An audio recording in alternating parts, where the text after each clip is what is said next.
უამრავი შინაურ გდოს მართა შედობა არ აქვს, თუ უამრავი ფორმები არსებობდა, მარტო ალასენას სამხალა წარმატებები ჰქონდა, გოგა ხაინდრავას ამდენი წარმატებები ჰქონდა, არასამთავრობო სექტორში ამდენი უამრავი შედეგები ჰქონდა, მაგრამ არა ჩვენმა ხელისუფლებამ მოინდომა კარნახის პოლიტიკა, კოდორი, სანაკოევი, კოკოიტი ბანდარასტი და ასეთაკაცები ამ დონის პროექტებით მივედით იქამდე, რომ ჩავაბარეთ და ვაჩუქეთ თუ შეიძლება ასე ითქვას, რუსეთს ეს მხარე უცბად არ უნდათ მათ ამ გაკეთება. ისინი არ იყვნენ ამისთვის მზად და მათ პირიქით უნდათ მეტი დისტანცირება რუსეთიდან. არა თქმა უნდა, არ აბსოლუტურ შეუძლებელი იყო, მაგრამ მეტი დღეს აბსოლუტურად ჩავაბარეთ ჩვენ მათ ჩვენი უგნური და წინ დაუხედავი პოლიტიკით. ამიტომ დღეს რუსეთი რა თქმა უნდა მართავს სიტუაციას, ესა ჩვენი პრობლემაა. არის რუსეთთან დიალოგი ბატონო დღეს საჭირო როგორ აუცილებელია რა თქმა უნდა, მაგრამ აუცილებელი რაღაც პირობებით. მაინც მე მაჩნია, მე არ ვეთანხმები ბატონ სააკაშვილს რომ უპირობოთ. ეს არის ყოველად მიუღებელი და საბარცხვინო განცხადება, როცა ოკუპანტი ყავს ტერიტორიაზე. იგივე სააკაშვილის განცხადება უპირობო დიალოგის შესახებ. მართლა უპირობო დიალოგს გულისხმობს თქვენი აზრით? როგორ აკი ამბობს, ვიღაცა გამოიჭიროს, ახლა უთხრა საბაწამო დაბელაპარაკეო რაშვება მასში.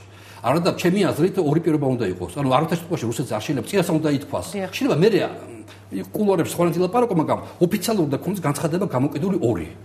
მე შეიძლება ამის დარღვევა. დარღვევა როგორ? დიპლომატიაში მოდის სხვა ფორმით და როგორც კი გაგიჭირდება, შეგიძლია თქვია, შეახსნო ყველა შენი ორი განცხადება, რომ არავითარ შემთხვევაში რუსეთთან არ ვილაპარაკებ დიპლომატიურ ურთიერთობებს აღდგენას. იმიტომ რომ სადაც უნდა წავიდეთ, რუსეთმა დაიწყო მოლაპარაკებები, მithumeც უპირობა ჩვენთან არ დაიწყოს. ეს ამის გაკეთება შეუძლებელია, ვიდრე არ აღავადგენ დიპლომატიურ ურთიერთობას. აქ არაფერი არ გამოვა. ლასი ხო გამოვიდა სიტყვას. ანუ შეიძლება სხვა საკითხებს გაკეთება. ამიტომ კაფეოდ უნდა თქვათ, რომ ვიდრე ცხინვალში და სოხუმში არის რუსეთის დიპლომატიური კორპუსი, საქართველოს არ ელაპარაკებს და მოლაპარაკების საგნად არ აქცევს დიპლომატიურ ურთიერთობების აღდგენას. პირველი პირობა და მეორე, ვიდრე საქართველოს ტერიტორიაზე არის რუსეთის ოკუპაციო ჯარები, ჩვენ რუსეთთან ველაპარაკებით, ოღონდ შუამავლის საშუალებით, ანუ ჩვენ შორის კონფლიქტია. ამიტომ ჩვენ ვჭირდება შუამავალი, ანუ პირდაპირ არ შეიძლება ლაპარაკი. პირდაპირ სამწუხაროდ ჩვენი ხელისუფლება შემჩნეულია, რუსეთის ხელისუფლება შემჩნეულია გადაგდებაში. ამიტომ მე დარწმუნებული ვარ, რომ თუ პირდაპირ დასწრებ მოლაპარაკებაზე, ან ორივე ერთმანეთს მოატყუებს, ან ერთ-ერთი ერთმანეთს მოატყუებს და ისე მოხდება რაღაც გარკვეული დაძაბულობა. ამიტომ თქვენი აზრი დიალოგი საჭირო, ოღონდ გარკვეული ამ ორი პირობით. როგორც კი შუამავალი გვეყოლება, ნებისმიერ თემაზე შეიძლება ლაპარაკი უკვე. დიდი მადლობა. მადლობა თქვენ. ჩვენი სტუმარი იყო პაატა ზაქარიაშვილი, გადაცემაში რეკლამის დროა, რეკლამის შემდეგ უკვე დიმიტრი ლორქიფაინძესთან ერთად დაუბრუნდებით ეთერში.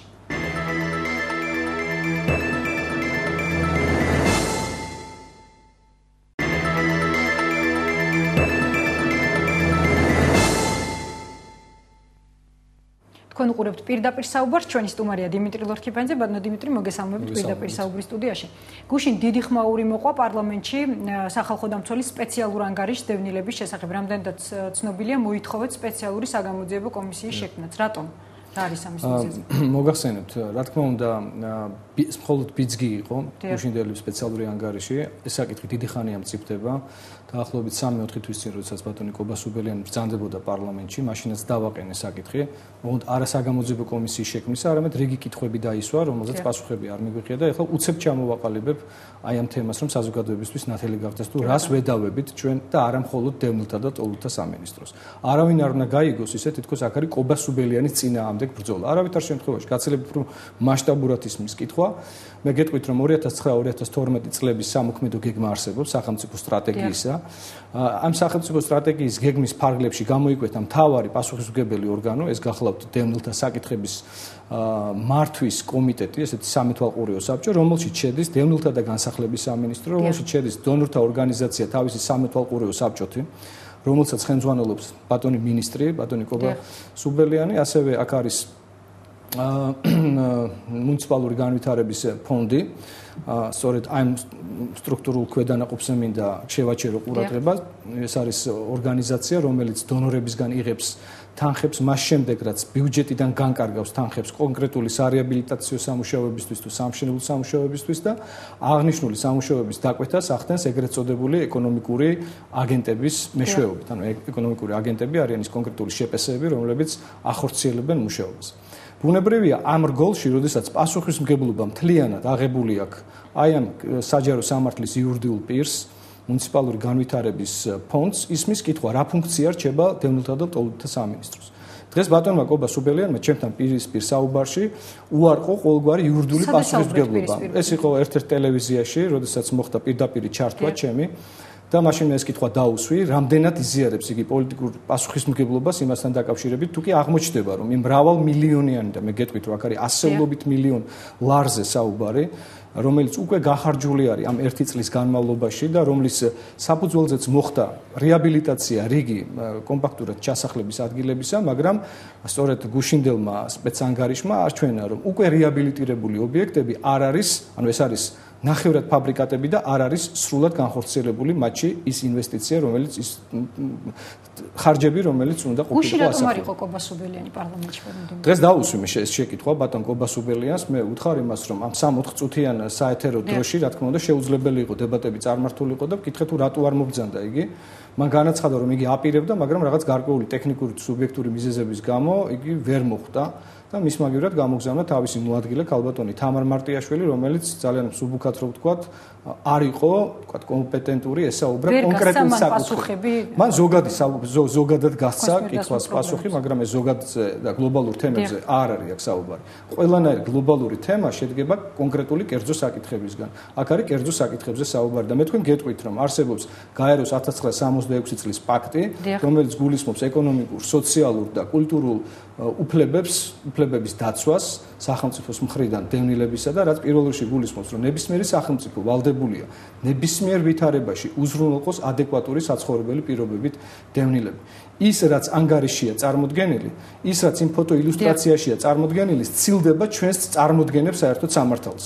დღეს არაერთი პრობლემა არის ბატონო დიმიტრი დევნილების წინაშე. გამოსახლება, გაუსაძლის საცხოვრებელი პირობები, რომელზეც თქვენ საუბრობთ, არ უკანონებენ მათ იმ სახლებს, სადაც არიან შესულები. არის კომპენსაციების თემაც ძალიან მწვავე. თქვენი აზრით ყველაზე აქტუალური რომელია, ყველაზე მეტად რომელი თემა აწუხებთ დღეს დევნილებს? ყველა თემა, რომელიც თქვენ ჩამოთვალეთ, არის ძალიან მნიშვნელოვანი. იგივე დევნილებისთვის კომპენსაციების გაცემის თემა.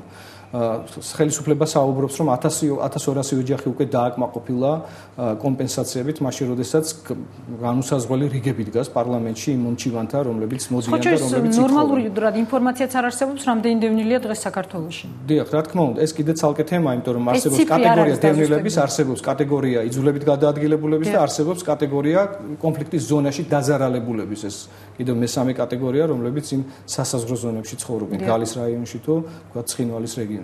მაგრამ ერთ-ერთი ყველაზე მთავარი საკითხი, რაზეც მე მინდა ფოკუსირება მოვახდინო, ეს არის დევნილების საცხოვრებელი ფართით უზრუნველყოფა. სწორედ აქ არის ძაღლის თავი დამარხული და მე მინდა თქვენი ეთერით მივმართო ბატონ ვანო მერაბიშვილს.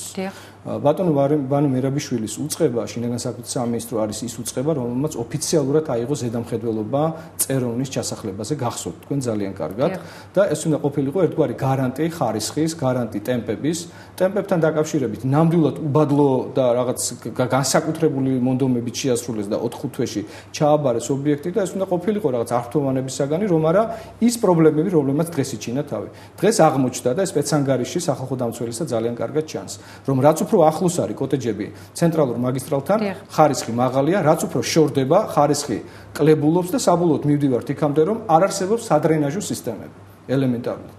სადრენაჟო სისტემების არარსებობამ გამოიწვია ის, რაც მოხდა მარტის თვეში მოგეხსენებათ და ფაქტიურად სახლები თითქმის მთლიანად იქნა დაფარული წყლით. გულისხმობ ქვედა ჩაღრმავებას წეროვნის დასახლებისა. თორემ შთამბეჭდავად, რა თქმა უნდა, გამოიყურება. ეს არის წეროვანი, ეს არის შავშვები, ეს არის კარალეთი, ეს არის მოხისი, ეს არის საერთოდ გაუსაძლის პირობებში არიან. თქვენ თუ იყავით ბატონო დიმიტრი სადმე ჩასული რომელიმე დასახლებაში? მე პირადად ფოცხვეწერში ნამყოფი არა ვარ, თუმცა ილუსტრაცია და ფოტომასალები, რა თქმა უნდა, გამაჩნია და გამაჩნია სრული ინფორმაცია მათ შორის მოწოდებული აფხაზეთის მთავრობის მხრიდან და ამაზე და წეროვანში თუ იყავით? წეროვანში ნამყოფი ვარ, დიახ, არაერთხელ ვარ ნამყოფი და წეროვანში, კიდევ ერთხელ ვიმეორებ რა. წეროვანი არის სწორედ ის საკითხი, რაზეც მე მიმართვა გავაკეთე ბატონი ვანო მერაბიშვილის მიმართ, თუ კი იგი უფრთხილდება თავის პრესტიჟს, თავის რეპუტაციას და მე ვიცი რომ იგი უფრთხილდება თავის რეპუტაციას, მან აუცილებლად უნდა ხელი შეუწყოს იმ იდეის განხორციელებას, რასაც ქვია საგამოძიებო მოქმედებების დაწყება და ეს პანაცეა არ არის, რომ მაინც და მაინც პარლამენტში შეიქმნას საგამოძიებო კომისია.